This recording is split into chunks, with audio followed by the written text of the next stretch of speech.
Oh, there we go. Day one, night one. Been on the road a couple of hours, probably about 4 hours, just out of Angler's Rest. I think we're on the Midda River. So we've done the important things. We've got the fire going, set the donger up. The lad's got the swag set up on a stretcher. First night, christen it. One thing missing, got to put the billy on. Everyone chipped in. Mum put the camper up, I got the fire gun, the lad put his swag and stretcher up. Collectively we got the whole shooting match done in about 15 minutes. So let's put the billy on. So this is day one, night one of about 4 weeks on the road. It's a bit of a late start today because we had to wait until footy finished, Sunday afternoon game. Anyway, we've got some awesome stuff planned for this trip. If all goes to plan, we should put a foot in each state other than Tasmania. Anyway, follow along, see where we get to. There's probably multiple episodes in this series, so keep your eye on them. That's probably going to do it for tonight. We'll have a look around tomorrow. I've got a cracking campsite here with the river right here in front of me, literally wouldn't be 10 feet from me, 3 metres in the new scale. So we'll have a look around in the morning, but for now the lads eat the leg off a table, I think, so we better put a bit of tucker on, get a feed into us and have a cup of tea or two. Catch you in the morning.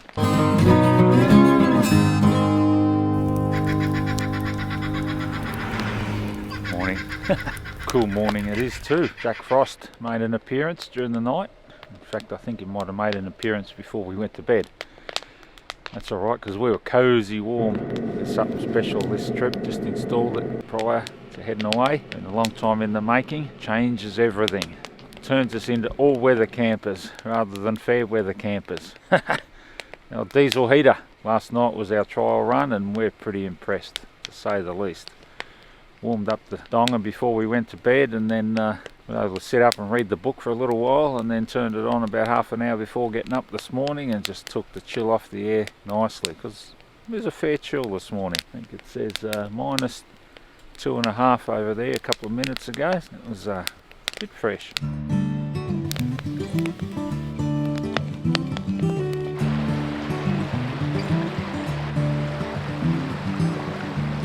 The trees, they are singing to the tune of a song, and the wind is gently ringing the bell that brings the morning, welcome of the dawn.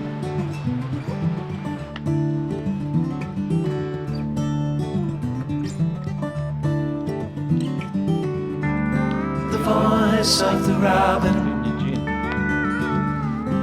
call of the dove, the red leaves are falling, the barn owl is calling, the welcome of the dawn.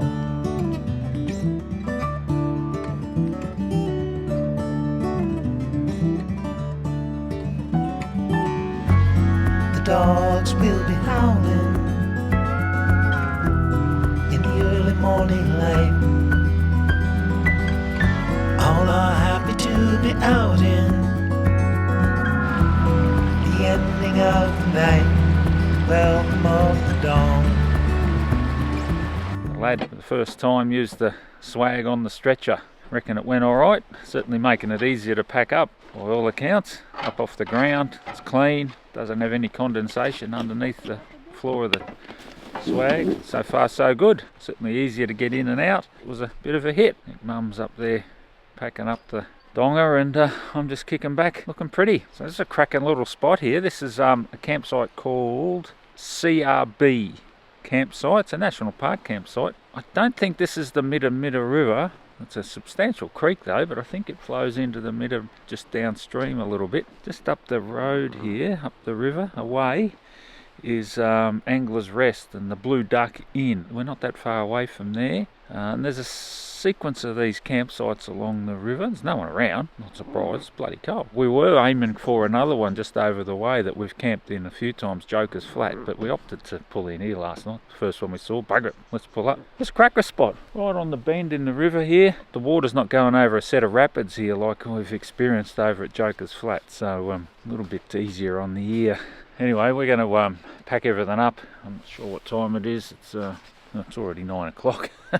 Sun hasn't quite hit us yet. 9 o'clock's a bit of a late start, but anyway, first morning on the track. We got a month from here to Alice Springs. What's going to happen there? The lad and Mum are going to jump on a flight and come home, and I'm going to drive home another week or so. But we actually don't know where we're going, other than we've got to be in Alice Springs in 4 weeks' time. We sort of think we'll end up with a foot in each state, other than Tassie. Probably a bit out of scope on this trip. Certainly a desert trip, that's the plan. We'll be out in the desert, but there's a lot of water around everywhere, east and west. It's about seeing where the water isn't and going there. So we've got a few ideas, we've got a few tracks that we want to poke along, probably a few new ones, certainly some that we're a bit familiar with as well, some regulars, some classics. One thing's for sure, we're going to endeavour to enjoy ourselves. I think there'll be multiple videos in this series, so stay tuned and hit the subscribe button so you don't miss any of them. Got some ripper frost on the road. These southern aspect corners. It's warmer though, it's 3 degrees. Just pulled up at Lightning Creek campground, picnic area. Not a bad spot here, certainly flat, plenty of facilities, fireplaces, tables. The only thing missing's a fire in the fireplace. Toilets over the back, nice and grassy. I suspect the kangaroos keep the grass in check. Not sure what's going on. Looks like somebody's butchered a beast on the table there. There's bloody remnants of carcass. 22 shells everywhere. If it's a rabbit or what it is. We've been following the Omeo Highway along, and from last night's camp, it sort of climbs up, goes through Glen Wills, Glen Valley, Big River, Shannon Vale area. Great drive, wonderful drive. Anyway, you get up to a bit of elevation, a bit over 1,300 metres, I think. The southern aspects of the road where the sun hadn't hit it this morning, still covered in frost, heavy frost, so they're white, like driving in snow. So anyway, we pulled up, half a cup, bit of homemade fruit cake, kick of the footy, stretch the legs. We're still not sure where we're heading today. We'll know when we get there. Anyway, we'll finish our half a cup, have a bit more of a kick of the footy, have a quick poke around here, have a look at some of the history. Gold mining, I think it was, in its day.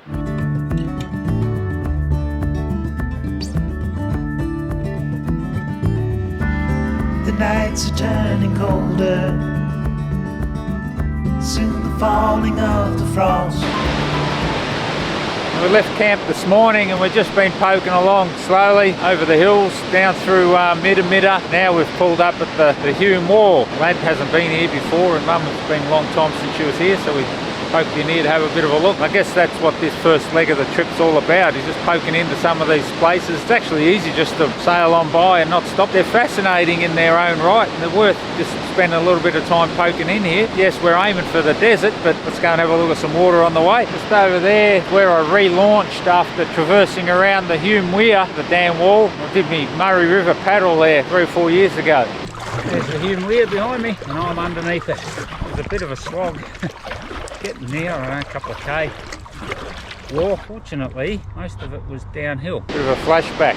Well, we've made it onto the Murray River. This is an area known as Richardson's Bend Reserve. I know a few k's downstream of Albury, Wodonga. A regional reserve here. I think it's managed by Parks Victoria, so on the Victorian side of the river. Sun's going down in the background there. Great little spot, big bend. Nice beach on the river, a couple of great campsites. No one else around, got it to ourselves. The river seems to be quite low. The lad's just back getting the fire going. We'll have a bit of tucker soon. It's a little bit warmer this evening. We haven't got that mountain frosty air like we had last night, fortunately.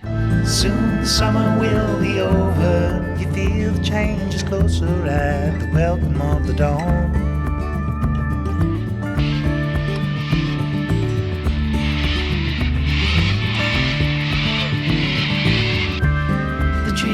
They are singing to the tune of a song, and the wind is gently ringing the bell that brings the morning, welcome of the dawn.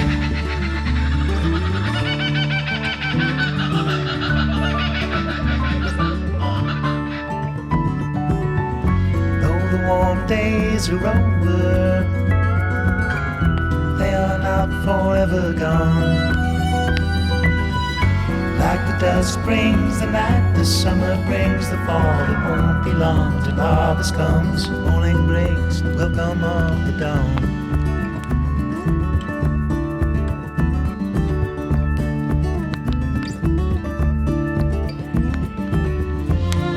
Daylight is calling, welcome of the dawn. We're on the banks of the Murrumbidgee River, and just here you've got the old Oak Bank Brewery, established in about 1890, and in its day it could punch out 10,000 bottles of beer and 15,000 bottles of cordial a day. Something like 100 people worked there, about 1890s. Closed some years later when it was bought up by a consortium and they had other ideas, but it's right on the banks of the river here. Probably using good Murrumbidgee water. Make the brew. Murrumbidgee starts way up in the headwaters of the Snowy Mountains above Canberra and flows out, joins the Murray around Balranald. We're at a place called Narrandera, which is actually on the junction of the Newell Highway and the Sturt Highway. So Sturt running east-west, Newell basically heading north. So we're actually following the Sturt Highway. Never done it before, so that's why we're doing it. Why not? And we're going to head west towards Hay. Be good to find a little campsite down on the river somewhere. That'd be pretty awesome.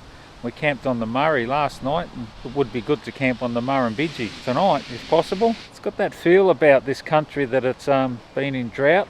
It's a bit damp at the moment, but there's no pick in the paddocks at all. It's pretty lean picking.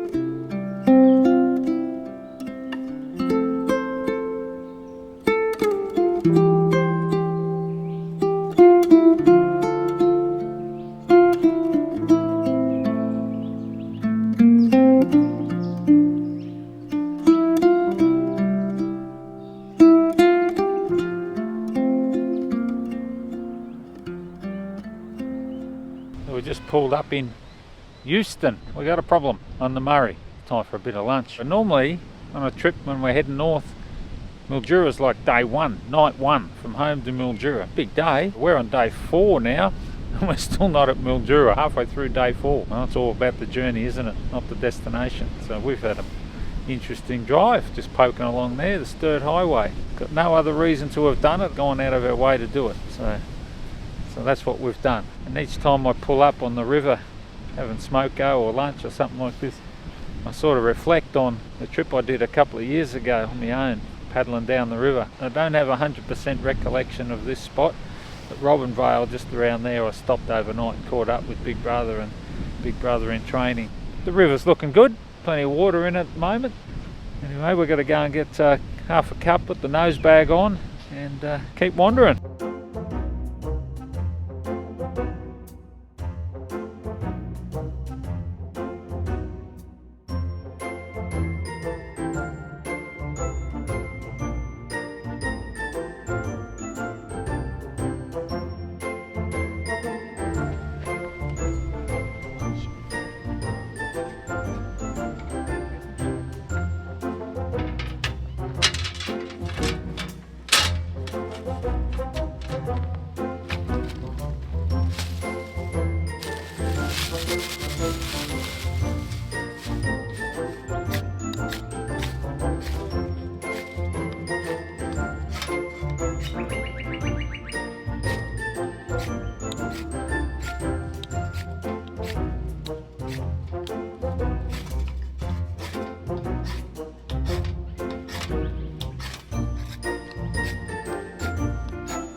Not going to be.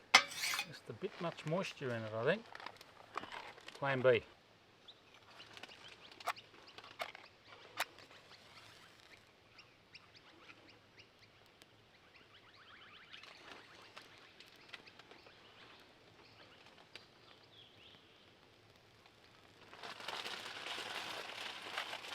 You always got to have a plan B up your sleeve. You might try that trick when we're out in the desert.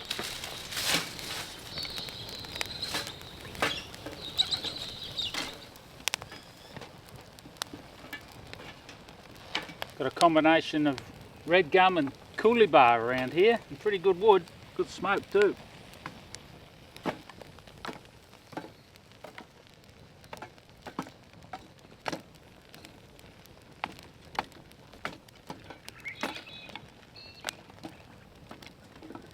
So there's an old bushies trick there, always have a box of matches in your pocket.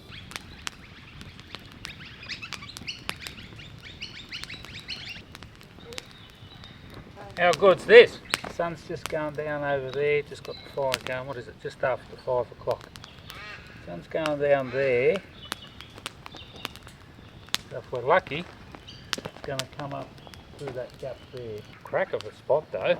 Bit of red gum, a bit of coulis bar. Good wood, don't need much of a fire. It's actually not cold. Probably the first night we've been able to say that. Might have to get the lad to break some of this wood down a bit smaller.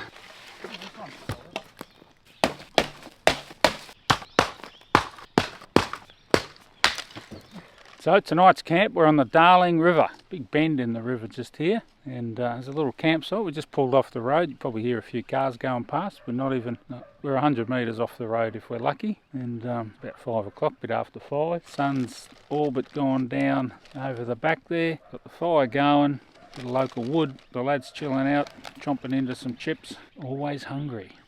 I think the plan for tonight's meal is a good Scotch fillet steak. I think that's a motto. When on the Darling, got to have a steak. That's what we're going to do. Great little spot. There's another crew just camped over the back a little bit, but they've actually dragged the caravan down. So it's pretty accessible. I think we're about, I'll say about 30 k's upstream of Wentworth. So where the Darling and the Murray River merge. Great little spot. We're just poking along. So it's about the right time of the day. Let's poke in and find somewhere to camp.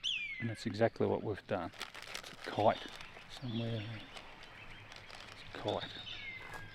So it's a well picked over spot. We're certainly not the first to be here. There's a bit of household bloody rubbish dumped over there and crap that people have left behind. We'll make the most of it. We'll settle in for the night and have a crack of feed.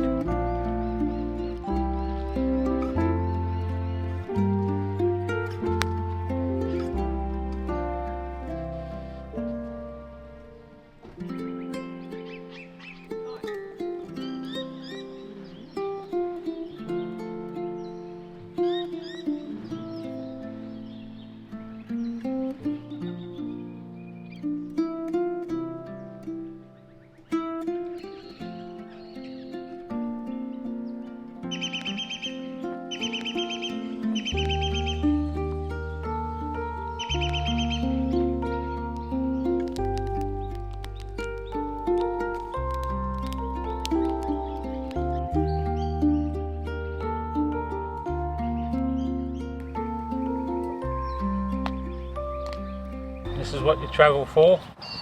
The lads just cut all the wood up. Mum's preparing dinner. I'm just kicking back, taking in the view. The mighty Darling River next to the fire. Missing a cup of tea though. That's wishful thinking. This is pretty simple. As I said earlier, 100 metres off the road. Here we are. Probably wouldn't want it to rain. That could be challenging. Getting back to the road. There's a whistling kite in the tree watching us on the other side of the river. Swooped down. We might have disturbed a critter or something that he was keeping an eye on. Regent parrot we got our eye open for. There's Mum.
tracks them all to the one spot.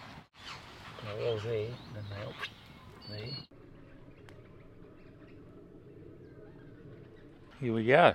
Another riverside stop, another half a cup. This time we're at Pooncarie on the Darling River. I think it's about 110, 120 k's north of Wentworth via road. I suspect if you're on the river it'll be somewhat longer, possibly twice as long, if not more. Though at this point the river's a mere channel, and I suspect we're still getting some influence of water backing up from the Murray here. We're probably a year too late to see it in its full glory, but it's good to see some water in it nonetheless. And this is the old wharf, and it was actually just natural bank. It wasn't a built structure. They just would pull the paddle steamers up to the steep banks and load and unload. Pooncarie, not a lot going on in Pooncarie, but it's typical sort of outback country town. The old pelican just wandered by, there's birds in the trees, lots of them. Distant hum of a lawnmower and dogs yapping, crack of a day.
Well, we find ourselves once again on the banks of the Darling River.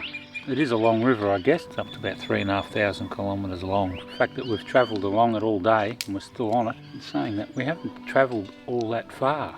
I think today we've only done in the realms of 250k, which would go down in history as one of our shortest ever days. And I guess it's as a result of this concept that we're on the road to nowhere. We're not going anywhere. We've got a deadline where we've got to be at Alice Springs on a certain date, 4 weeks from when we left home. What we do in between times is unknown. We've got a few ideas, a few things we want to do. We want to explore a few tracks. We want to revisit a few places we've been before. But for all intensive purposes, we're just wandering. The fact that we don't have a deadline each day, we don't need to be somewhere in order to be at the next place, in order to be at the place after that, means that we're just sort of almost at a loose end. We pulled up here today, it was like 2 o'clock, 2:30 in the afternoon. We'd already had a bit of an explore and a poke around. What's the name of this place? Kinchiga. So we're actually in the Kinchiga National Park. Sounds like it should be in Africa. The Darling River just here behind me, just upstream a little bit, not far at all, is Menindee Lakes. So the river's probably looking half reasonable, because there's actually also a little weir just below us. Weir 32 I think it is, just literally around a couple of bends there. So I suspect it's backing up a little bit, the water at this point, making it look quite healthy. I think the reality is quite different to that though. Just along the road here a little bit, the truck's just there. Just up there, there's some historic wool sheds and old relics and bits and pieces. We had a poke around in there earlier. We sort of didn't know where we were going. We passed a couple of campsites on the way. Thought, oh, they look all right. Like any of these national park sites there, you got to book online. Fortunately, we had a bar or a signal that meant we could stand on one foot with our arm in the air and just make a booking. You know, it's not expensive, but the amount of effort you got to go through to make that booking, it's not particularly easy. Is what it is. Here we are. We're wandering aimlessly. We got a deadline. We're going to be somewhere in a month, 4 weeks from when we left home. That happens to be halfway across Australia from home. How we get there, what we do on the way, what we see, where we stop, it's not planned. Not sure really how to do it. I feel like I'm at a bit of a loose end. Pull up at a place like this at 2:30 and you think, well now what? What do we do? Anyway, just been watching the lad get the fire going, cracking fire on the banks of the river. Mum's been doing a crosswords, kicking back, watching the pelicans. A few emus come down to the river, down the bend there for a drink. Anyway, who needs to be in a hurry? Who needs to be going anywhere? Who needs to be on some itinerary all mapped out in advance? Don't think I do. Look at this. If we had an itinerary all mapped out in advance, there's every chance we wouldn't be here. The banks of the Darling River. Might be time for some hors d'oeuvres, put the billy on, have half a cup, taking it all in. Wondering about where we're going tomorrow.